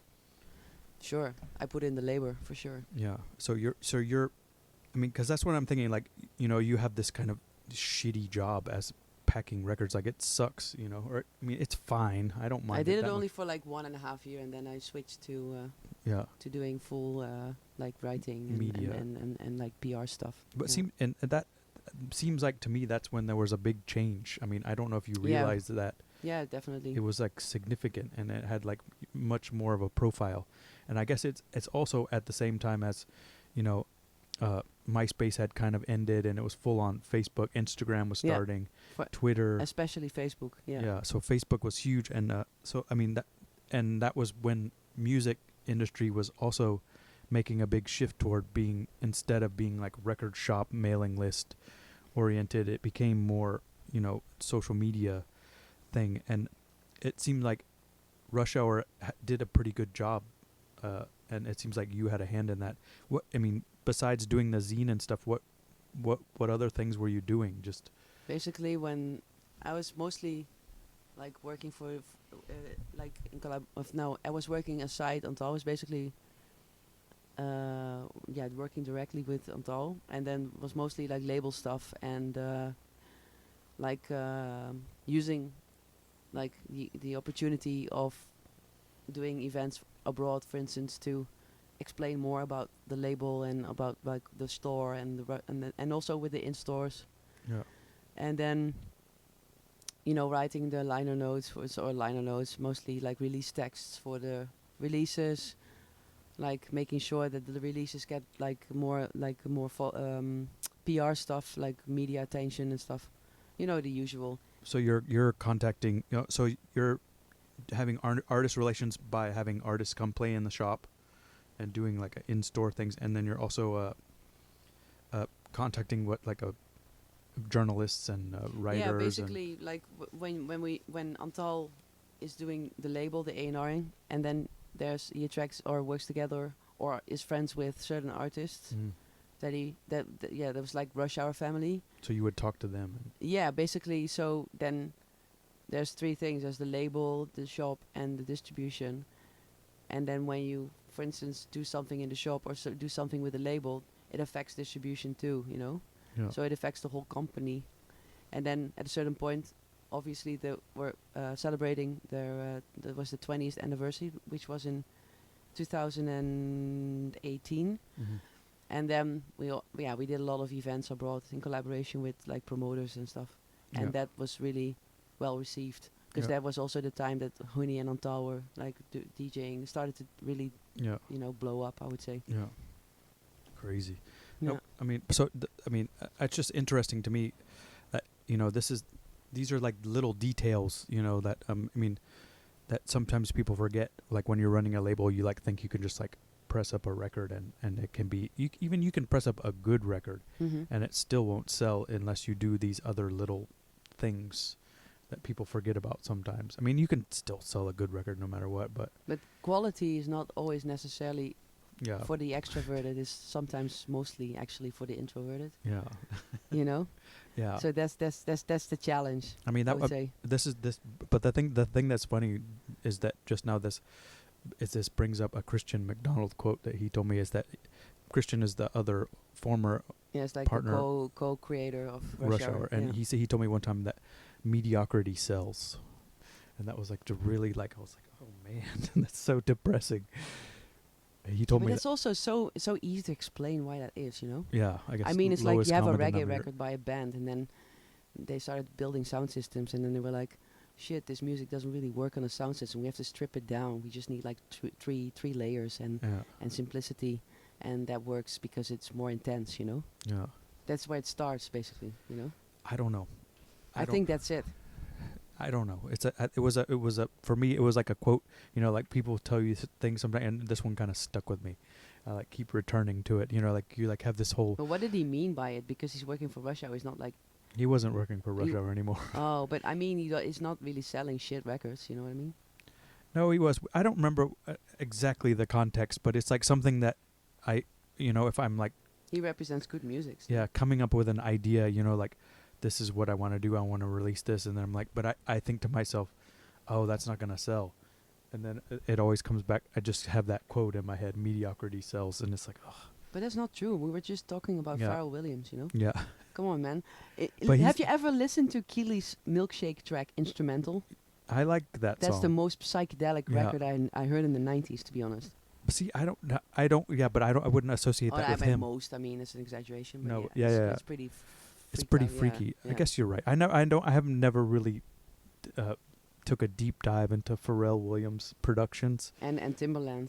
Timbaland, I like him. He seems like a true weird. And But what he did was you know what pretty else- genius, musically, you know? you should. Missy Elliott, I think, was a big Yeah. part of it too. Yeah. And she like ghost wrote a lot of that stuff too. And you know what? There's another podcast with Missy Elliott. It's like a recent one, and she goes, I think it's Hot 97. It's like one of the radio stations, Mm-hmm. and she comes on, and she's like kind of sick because she's been touring, but she like talks about all the stuff she produced. She's like, you should watch that too. It's another Okay. good. It's another good one. Like same kind of era, I guess I don't know. Yeah, I don't know. I got distracted again by. No, it's like shit. Yeah, shit music sells, of course, until you come up with something so genius that that old people Yeah. like it. You know. I don't know. It's just a hard time because, like, you see it now. You don't work at Rush Hour anymore. But we talked about it before we started this. Is that everyone I've talked to recently, as I have some friends that run record labels, and record sales are down. And you said it was because of Bandcamp, which is a good and a bad thing. The money is going directly to the artist now, and we're not like producing these pieces of plastic that we're gonna throw in the garbage, or shipping things all over the world and mailing. Yeah, basically, and, logistically, it's an easier way to sell. yeah, I don't. Yeah. But I mean, but we still want to buy records, and like, why is that? It sucks. Yeah. The thing with records is it's a physical thing. So you have shops and then you have community, which is great. I have no idea what it will mean when records disappear, to be honest. Also, like, digital exists only like 15 years, like strong. Yeah. And the whole music industry, recorded music industry, how long did it? Is it like 100 years? I don't. Yeah, something like that. How much music has been pressed on vinyl that's never been released digitally? Even back catalogs, I don't know. like 12-inch releases, like this certain remix of certain dub version of this track, or this VIP, you will never find on Spotify, Yeah, I don't know. Maybe. Who knows? I mean, I would give more credit to those major label people. I think they want to squeeze every dollar out of what I mean. And I mean, I don't know. That's a big question, because there's also it's pretty big, yeah. because there's also another issue that when things go into the public domain, I think it's 50 years. Like they had like a thing where like Elvis's tracks came into the public domain. For the and they're supposed to be free use. Free But then they free. decided that they could still Make money of it. make it like a regular release. Mm. I don't know. I don't know. That's something that But maybe they re-release it in order to have like a younger catalog number, so they can suit the people and relate it to the like the reissue release or something. I don't know. I mean, to me now I don't know. it I seems don't know how it works. Really, I don't. yeah. I don't think that there should even be labels or stores or anything. It just seems to me like everybody should just release their own music at this point. But that's actually what happens right now. Yeah. So, but what you lose something, stores and distributors and Community. yeah, it's like I mean, you could like this is a weird comparison, but you can compare it to like the American insurance companies. Like we don't need insurance companies, but all these people, if we get national health care, we're gonna get rid of all these people and their jobs and stuff like that. It's like That's why. I don't know. A big reason is that all those people, there's lobbyists for their companies that are helping I to never create thought the of that. laws.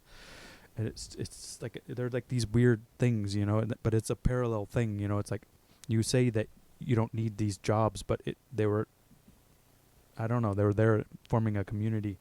But I mean, you can form other communities like at the clubs and whatever, but I don't know. No, it's strange. It's not like it used to be. No, but it's also like it is what it is. And I don't know, it's like the how do you say it? Like there will be a new people will miss community, so there will be a new form. Yeah, and that's what Instagram. No, I don't think so. No, there will be a new form. There will be, Like what? I don't know. I'm too old to realize. Yeah, I guess so. We're getting too old. It's for the young people to decide. So what are you gonna do now? I mean, so you're okay. So now let's do now. Is that you quit Rush Hour a few months ago? Yeah, because I wanted to, if you work somewhere for 7 years. Yeah, you yeah. plateaued. There's nowhere else to go. You. No, yeah, I don't know. It was just enough. I thought it would be. I thought it was a good time. Yeah. And I had no plan, Mm, so I just went to the general job office. yeah. And I just got a shitty job.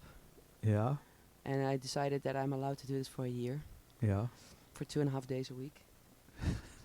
Which you can do in the Netherlands. Yeah, and then do the rest freelance. Yeah. So But basically the DJing and the writing. But you're DJing now more, or it's always kind of been there, or Well, no, I mean, I think that's the best way to channel your love for music. So Yeah. that's why it was a natural. so you mostly did radio first, or you kind of how did it? No, I never did radio in relation to music. No. Because in the radio in the Netherlands, if you want to make money, you have to really engage with awful realities. Yeah, it can So be a that's- pretty yeah. awful place, huh? Yeah. And so, but so you're DJing now, like, and like, as with the agent and doing Yeah. the real deal, like going to the Barcelona and flying back and Yeah, basically I'm just trying to see what happens. yeah, and Like how what happens if I just do what I like, and let's see how does that resonate basically. and you're playing hip hop and breakdancing. No, I just yeah, all the time. Like 20 years ago. No, Do you sneak them in? I mean, I learned some about other music as well during my Oh, show okay. years. No, basically it's sure the hip hop thing will always have like a voice.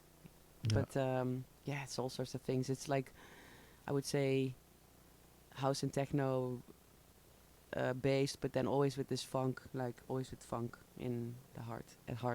And how often? And you're playing all the time now, or a couple times a month, or Yeah. like four like times quite a month? More than I thought I would play. Yeah, yeah. But and that's the other weird thing, like they need a woman on the lineup. Is that this is something I talked to Kristen about. It's like, I have like a very short answer to this. yeah, Promoters have all sorts of reasons to book someone. One of them can be that they want to have a woman on the lineup. As long as I deliver and I'm happy with what I do, I don't care. yeah. I guess I would take the money, take it. I think don't it's care. a totally. I think you should just take it.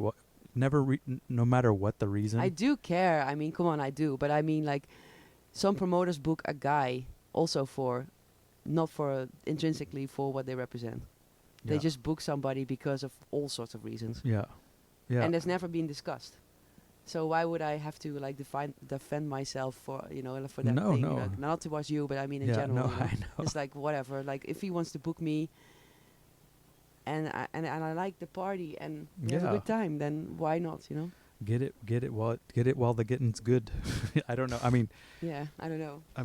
That's like one of those Ference quotes is like, enjoy it while it lasts. It's like, you just take the gigs, no matter what the reason. If you're getting a gig, like, As long as you can play what you like. you know, for a little while it was like if you were on DFA, you got gigs, or, you know, like whatever, you know, like, but I just wondered how it feels, you know, like if you're like aware of it. It was like something that I talked to Kristen Melosi about, you know, it was like, because I wasn't aware of it, you know, like I always had friends that were girls that were DJs, and I was like, oh, there's another dork that likes records, you know, like, and we never like with somebody like Veronica, she was on too, and she'll say stuff like, if anybody ever asks me, somebody asks me one more time what it's like to be a woman DJ, like I'm gonna scream, like But she's just, what did the other people say, other females? What do the other females say that you speak to about the subject? I don't know. About the question, do you mind if you are booked because you're a woman? Well, she said that she would. I didn't ask Veronica that, but I asked Kristen that, and she said it's pretty obvious when you're booked, as you know, for it, you know, when they don't know what you play. Like, that's kind of weird. You know what I mean? That was I don't have that much. Yeah, I know, but that's what so then it's good. Then it's fine. You know what I mean? So I just want to know what it. I never had that, to be honest. Yeah, but no, never. But she was saying it's pretty obvious, and then. But you're not going to not take the gig, because if you can go play music for people and get paid for it, like, of course you're going to take it for whatever reason, you know, like, I don't care, you know, like. But you also have to distance yourself from what other people think or do or want. Yeah. Because in the end, if you want to do a good job, you have to be very close to yourself, you know? Yeah. And so basically you have to give yourself the opportunity and the room to represent what you like.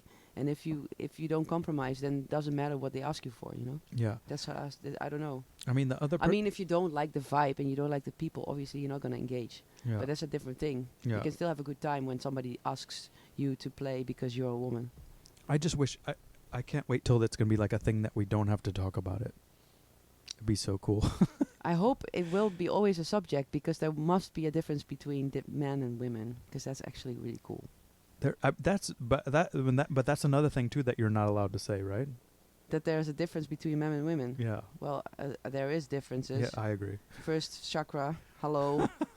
Well, there's some other things that are different too, biology or something. I don't know. But the other one too, that another interesting one is that I had Sybil. I don't know if you know Sybil Jason. She's someone I like did the rounds with in New York City for a while, and she was on, and she thought it was weird that she's a black straight woman, and she said there's not a lot of straight black women in her world, and she thought that was weird. Or I don't know. I'm putting words in her mouth. I'm sure, and she's gonna get mad at me. But we didn't have the discussion on the air, but we had the discussion. Like, it's just weird how the identity politics are so. But I think they're relevant to everybody, because, yeah, like, I think everybody who is trying to earn money from something artistic that they represent, yeah, everybody must have at some point had the feeling that they were, like, excluded, or for no apparent or not a legit reason. Yeah. Every soul, I'm so sure, for their own reason. But your identity is important. Seems more so than ever now. Is that weird to me? Or I don't know. It's just a weird time. I don't know. I had this stupid theory in my mind the other day, that back in the days it was more about reputation, and nowadays it's more about image. Yeah. I know that. I mean, this is the thing that when I talk to Veronica, she's like, "Can we just talk about music again?" You know, exactly. Like, and like the fact that we've just spent this much time and mental effort speaking about this thing, that that's why I said in the beginning, let's not start. I know. I don't know, but it comes up. It's a factor. Sure, but it's a big one, you know. But I've known you 10 years. I don't know how long, 9 years or whatever. Yeah. I've never talked to this. You know, we always just talk about, whatever dorky thing you came up with. Like, I've never even... Like how we started this conversation. Yeah. I've never had that before, but now I feel like it's something that we need to talk about. Yeah. And hopefully that's a good thing, and we can, like, I don't know what we're going to learn from this, but we're talking about it. I don't But know. yeah, but it's also very prominent. It's not really Yeah. something you can avoid, you know. Yeah. And it's fine Yeah. that it's there, and it will be temporarily because at a certain point you've discovered, you know, things change and it for the good. Yeah. Hopefully, Yeah. which is already happening actually. Yeah, I think so too. But yeah, I don't know. It's weird out there. It's weird out. Yeah. But I mean, I haven't been going to the clubs in Europe in the past two or 3 years. Not so much. Have you noticed a difference, or what's it like out there now? Is it the other weird thing that this is the other conversation I keep having is there's no hits anymore. There's no hits anymore. That's a weird, there used to be like those records that like everybody would play it. No, but nowadays I think it's a bit like certain DJs make their own hits or something, and Yeah. that's what they're famous for. So Maybe. you want that you go to hear, but I feel like is it a hit or you're like breaking a track or like that's their track or No, breaking a track is not really. It's not like breaking a track because other DJs won't play your hits. yeah. You know, so you just have your hits, and everybody, if somebody loves you, then they will appreciate those hits for when you play it or something. But then if another DJ plays it, then you suck or something. Well, then the DJ at least They Yeah, I lose don't some know. reputation should points. have. Yeah, I don't know, but I think it kind of works like this. Yeah. Yeah, but because like there used to be like hit records and that would like everybody would buy that record. Yeah, but that's like pre-internet as well. No, Like I mean, more. but there's like Oni Ayun or like Yeah, Todd yeah. Terry, like Inspector Norse or Oh like, yeah, I see what you mean. or like The bells. whatever. Yeah, whatever. I mean, that's earlier, but I mean, like more recently, there's been some recent, like maybe like an Omar S song that everybody played, or like you would hear it every night, but it doesn't seem to happen anymore. Is it? I don't know. I haven't noticed it. Like You know what I noticed the weirdest thing? It's like the idea of the circulation of like digital files. mm-hmm. Like for instance, there was this like Cyclops album on Running Back, and there was this one track. I don't remember the name right now, but it was released in like 2014 or something, and then only 2 years ago, I started hearing multiple people playing it, even like at the same festival, like 3 different DJ sets that was incorporated in 3 different DJ sets, and I was like, how did this happen? Seriously, this track has been released like multiple years ago, Yeah. this release, and there was of course people who knew about it, but I never heard it in any club. Yeah. And then I was like, maybe that's because just some fool ripped it or something, and then it was like sharing it, and then everybody started playing it, which is weird, which is also a mechanic thing. That other thing, the thing that I don't like too is that, you get promos, you get like these mailing lists and you get like, like every single DJ is getting like the same 15 promo emails a day. And then you start to hear like everybody wants to play the newest shit or whatever. And then you go there and they're all playing the same stuff.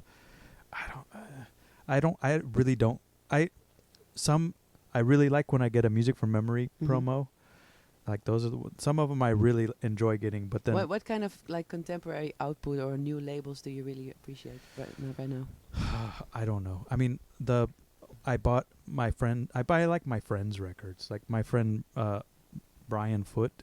This is the last new record that I bought. He made a record called Leech. He does a record he has a label called Peak Oil. Yeah. And it's this kind of like but he's like a friend of mine, and we also went back and forth a lot with the tracks before they came out, so I'd heard them before, but and it's some kind of like ambient drum and bass or something like that. It's a cool. I don't know. It sounds fresh to me. Other new stuff that I bought. I don't know. I mean, I get a lot. I'm friends with Ron Morelli, so I get a lot of the Lies promo stuff, and I like the new Tom of England. Oh yeah, I like LP it that too. has that Yeah. one song with where you just chants but then some of them were already released on the Dope Jams 12-inch if you don't already, so it's just kind of a repeat for me. I was a little disappointed it wasn't all new material, but that one song I really like a lot. I don't know, I mean those are the 2 that I can think of that the new stuff that What I really like right now is like this flux from the UK, from London, and like actress. For instance, in actress music, it's really cinematic, and there's really like this distinguished emotion about like London and how it works and stuff. Yeah. Like the same in grime music. It's really representing the atmosphere of the city, And nowadays you also have this, like, for instance, John T. Gast or Lord Tusk. I don't know any of that. And it's really like this metallic sounding, harsh sounding, overly soulful music. But not soulful in a Theo Parrish sense, but in like an emotional sense. Like very, I don't know, it's really beautiful and cinematic. Yeah. What's the label called? Well, it's several labels. So the John T. Gast stuff, I don't know. it's just like self-released. It's like white label with writing on it. I don't remember if it's like particular label. The Lord Tusk stuff is on his Bandcamp. I'm sorry, but it's really good. Yeah. There's this label called Mijke. It's by this girl, Cherry. She used to be the buyer of Sound of the Universe, if I'm right. Cherry Flavor, is her name. She does this label called Mijke. I believe it's her label, and it's really interesting stuff that's coming out there. But so you got. I mean, but you're working at Rush Hour, doing the mail order. You got to really hear every new release.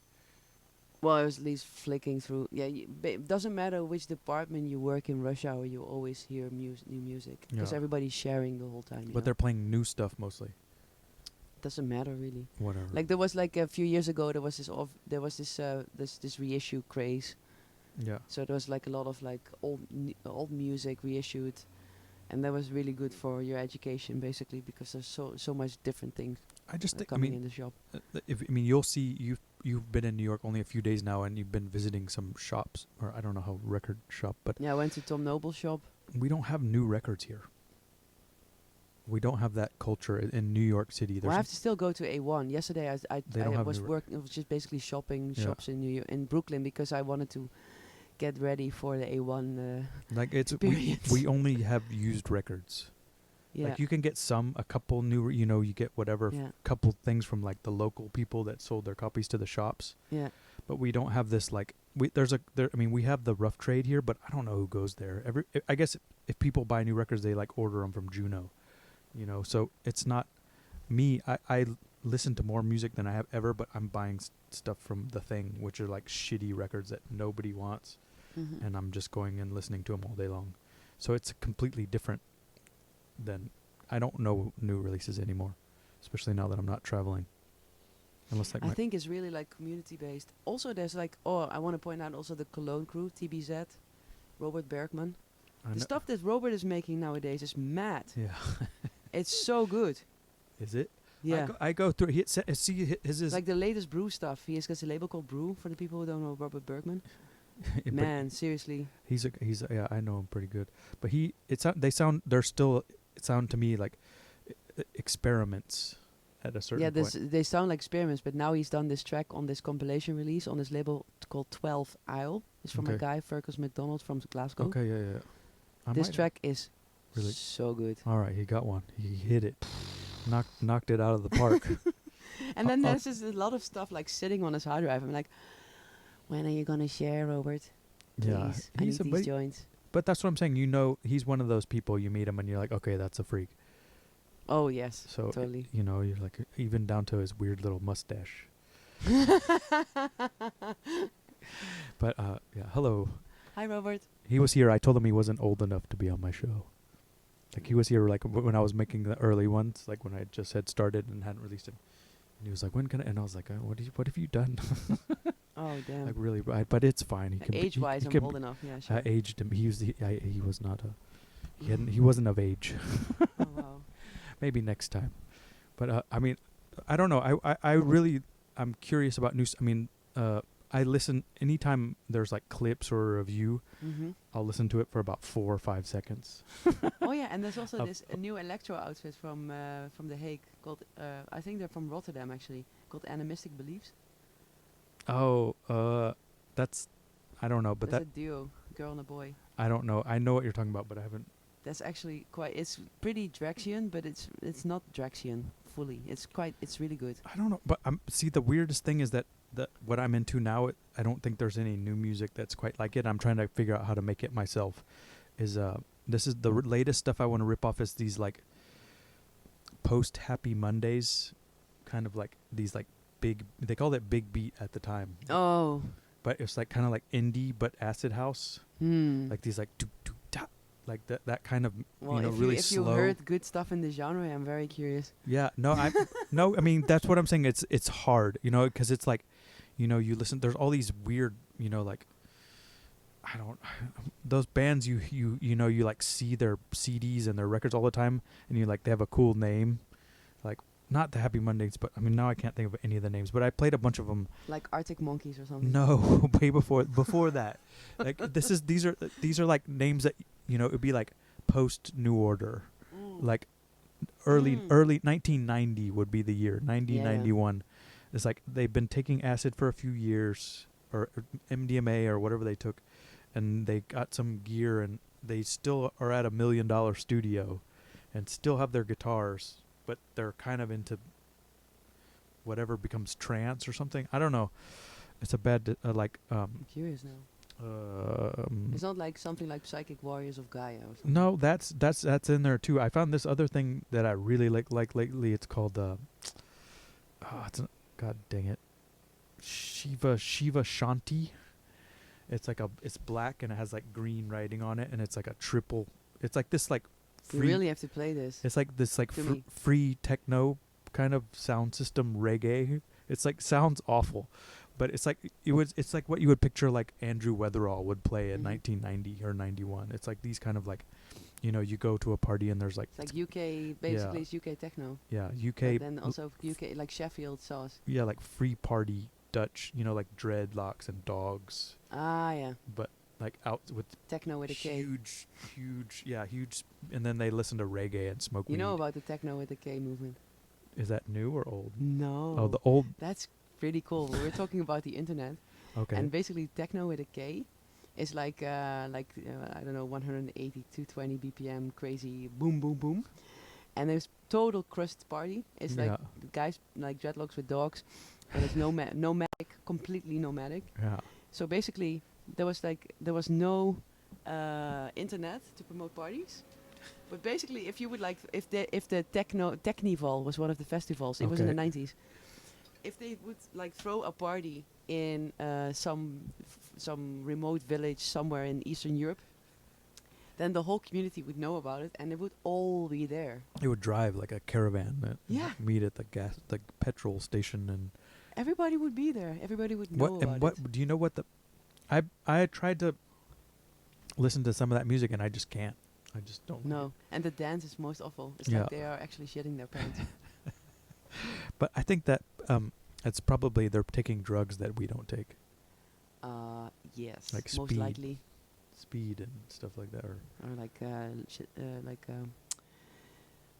don't know. I think ketamine was a big one as well. Yeah, I mean GHB. I don't know. It's just weird. I mean, it's just, you know, and that's how the other thing too is like how are now that, you know, like the way that cycles work for me is that like I get into whatever records are the cheapest and nobody wants at the time, and then I kind of, you know, just kind of cycle through them, like, and now that there's not going to be records much longer, I don't care what people say, but I don't think so. yeah, it's done. How's it that are the cycles going to be?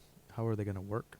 It's going to like follow fashion or some other form. It's basically I think the whole thing is basically algorithm based. Yeah. So you have to basically organize your data online, and then it will come to you.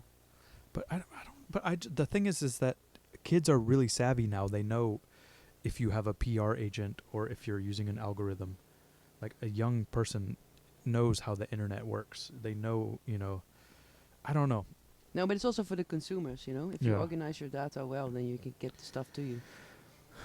I don't know. I got even so relevant stuff, you know, like especially because it's so intelligent. Yeah, I know. Yeah, so it can be a good thing also. Yeah, you always think of the algorithm as trying to sell you something. No, for politics it's awful, but I mean for music it can be quite handy. Yeah, I mean lately I never was like a Discogs person, but recently, like when I get home from work, I'll like look up all my records to see what they are. And I really like to read the reviews first. I mean, first you see how much they're worth. You're like, oh, I got one that's worth $4 instead of $2, and then. But oh, you mean when you scroll down in the comments? Yeah, I like to read the reviews. Yeah, that's like my first thing, and then you start going off like what bands they were in, and then you start listening to every single release on that label or whatever.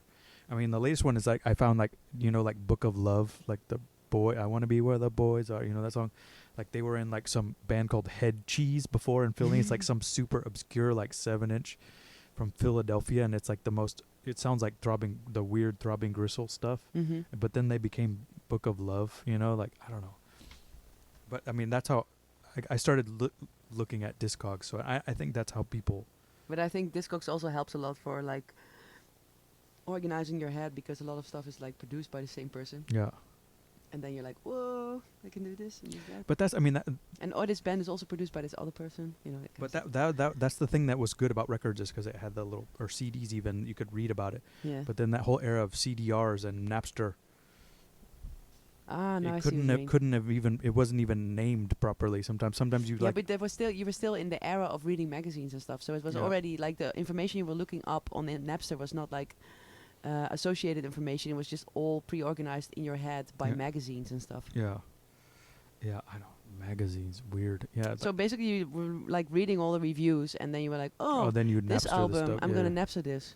Yeah, give me the entire Jane's Addiction catalog or whatever. for instance. Yeah. And then you would just Napster the name, and then all these remixes and all this weird stuff would come up, and you would I download guess everything. what Daft Punk was a big Napster band, huh? Oh yeah, definitely. Around the world. Yeah. That was but what else was I can't? I'm trying to remember what I would down. I guess I would download like To Rococo Rot or something. You know, like some like IDM.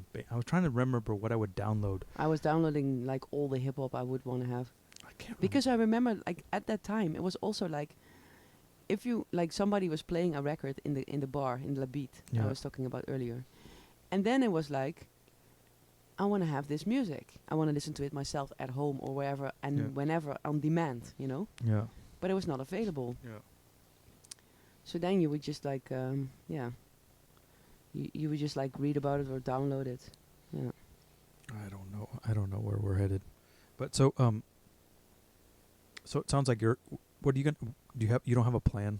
You're not gonna like start a magazine or your own record store or I really like label or- writing, but I also realized that it takes a lot of energy, yeah. and it really doesn't pay the bills. No. Neither does music. It does. Or it can, I guess. It can be.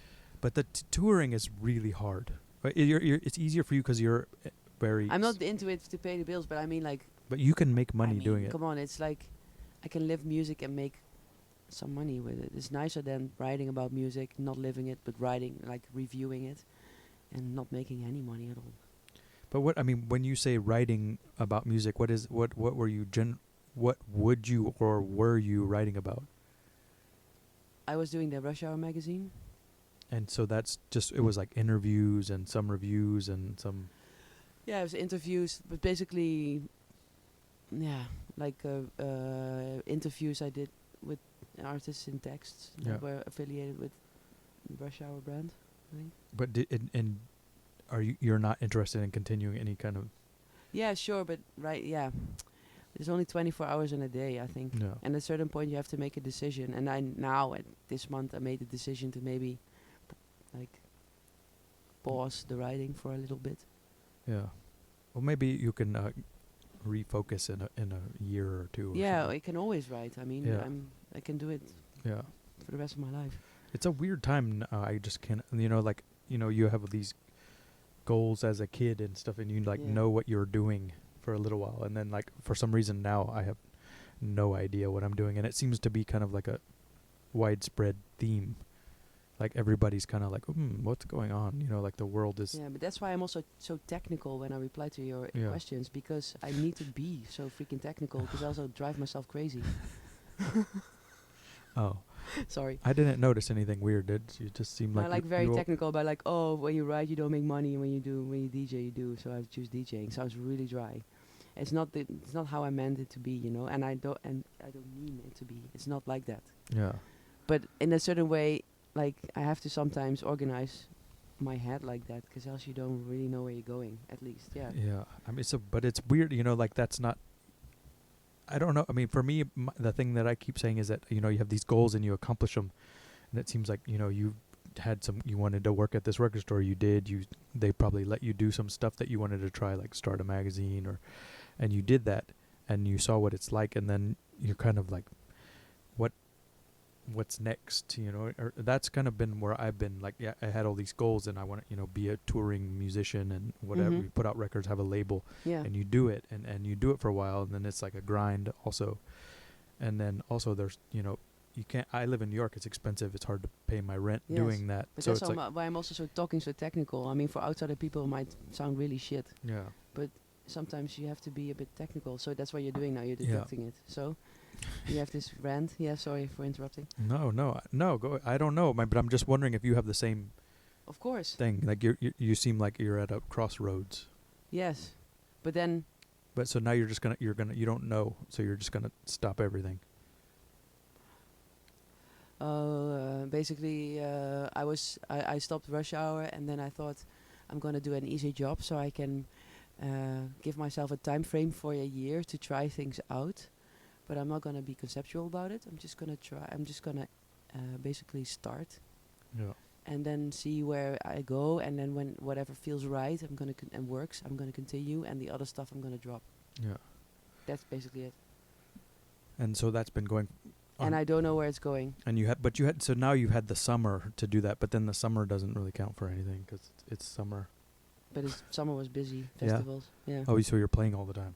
Yeah. Cause I was playing more than it's going.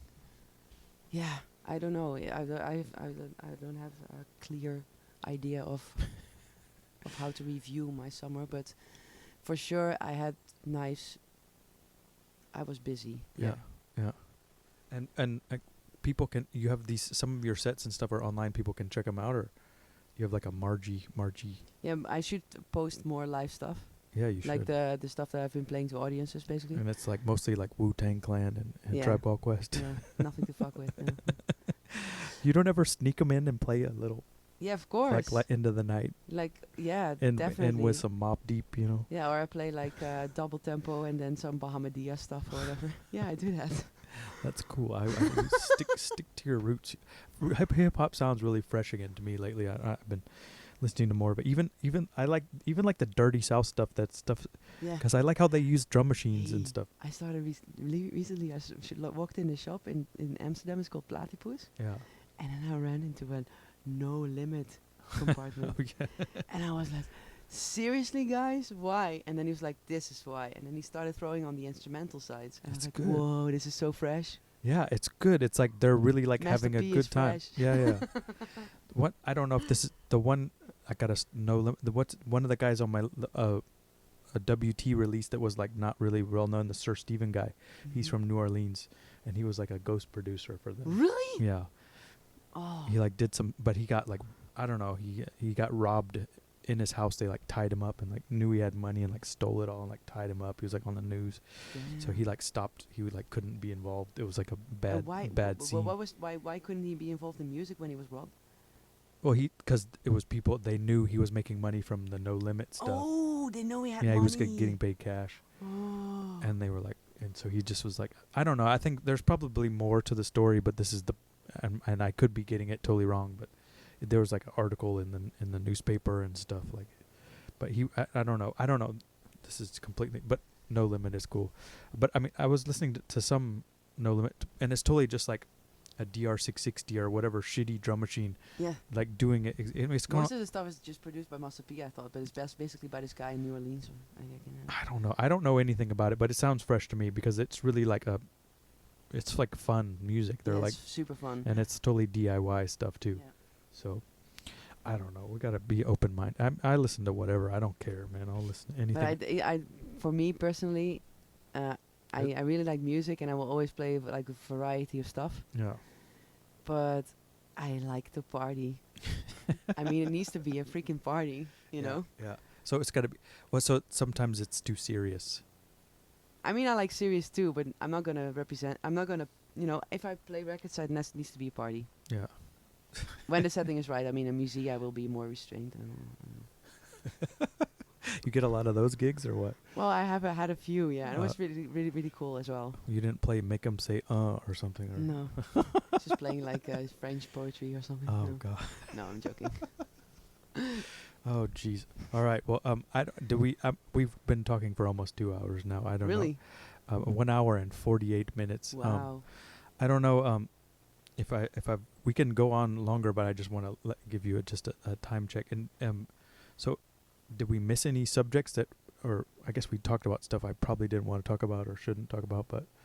Well, we did definitely say a lot of things about subjects that people can hold us down for, but I don't care. Yeah, but we weren't, I don't think we were rude or said anything that we can't stand behind, you know. No, that's definitely the case. So we're and so if anybody wants a party, they should book Margie.